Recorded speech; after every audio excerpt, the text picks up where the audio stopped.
രാവിലത്തെ കറിക്കായിട്ടൊരു കോളിഫ്ലവർ എടുക്കാനാണ് നമ്മളിന്ന് വന്നത്. എല്ലാവരും നല്ല ഫ്രഷായിട്ട് നിൽപ്പുണ്ട്. അപ്പോൾ നമ്മുടെ അപ്പുക്കുട്ടൻ്റെ ചേട്ടൻകുട്ടൻ അമ്പാടിക്ക് ഒരുവിധം എല്ലാ പച്ചക്കറിയും ഒന്നും ഇഷ്ടമല്ല. പിന്നെ കോളിഫ്ലവർ ആണെങ്കിൽ ഓക്കെയാണ്. അപ്പോൾ അതുകൊണ്ട് രാവിലെ ഇന്ന് എടുത്തേക്കാം. ഫ്രഷായിട്ട് നമുക്ക് ഇവിടുന്ന് പിച്ചിക്കൊണ്ട് പോയി ഒരു കറി ഉണ്ടാക്കാം.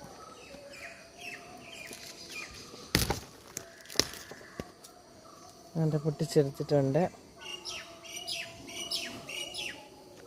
അത്യാവശ്യം ഒരു കറിക്കുള്ളത് വീട്ടിലേക്കുള്ളത് ഇതിനകത്തുണ്ട്. പിന്നെ ദാണ്ട് ഇന്ന് വൈകിട്ട് വന്നിട്ട് നമ്മുടെ കാബേജ് ഇറുത്തതിന് ശേഷം നിർത്തിയിരുന്നത് തണ്ട് കിളിച്ച് ഇലയായിട്ടുണ്ട്. പിന്നെ അവിടെ ഇവിടെയൊക്കെ കുറച്ച് ചീരയൊക്കെ നിൽപ്പുണ്ട്. കഴിഞ്ഞ ദിവസം നമ്മൾ വൈകുന്നേരം നട്ട് വെച്ച ചീരകൾ പെട്ടെന്ന് കയറി വന്നു, സുഖമായിട്ട് നിൽക്കുന്നു.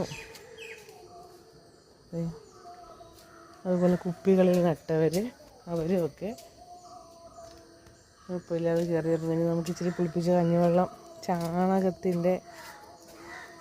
ചാണകം കലക്കി അത് ഗോമൂത്രമൊക്കെ ഇതിനകത്തേക്ക് ഒഴിച്ചു കൊടുക്കണം. അപ്പോൾ എല്ലാവരും സുഖമായിരിക്കുന്നു.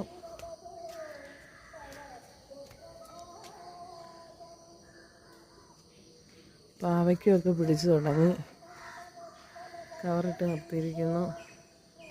പിന്നെ തക്കാളി പച്ചത്തക്കാളി, എന്നാലും അതിനെ അധികം വളരത്തില്ല, പഴയ മൂട, അതുകൊണ്ട് അതിനെയും കൂടെ പിച്ചേക്കാം. വളരെ ചെറുതാണ്.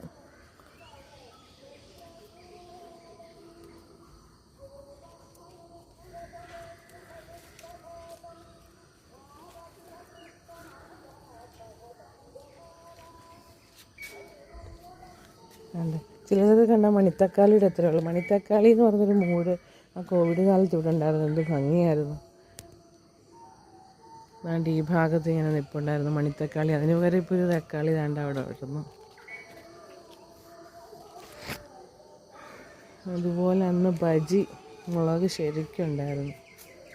അപ്പോൾ ഇന്ന് രാവിലത്തേക്ക് ഇത്രയേ ഉള്ളൂ. വൈകിട്ട് ഇവിടുന്ന് തന്നെ ഒരു തോരനുള്ള വക നമുക്ക് ഒപ്പിക്കണം. അപ്പോൾ എല്ലാവർക്കും ശുഭദിനം.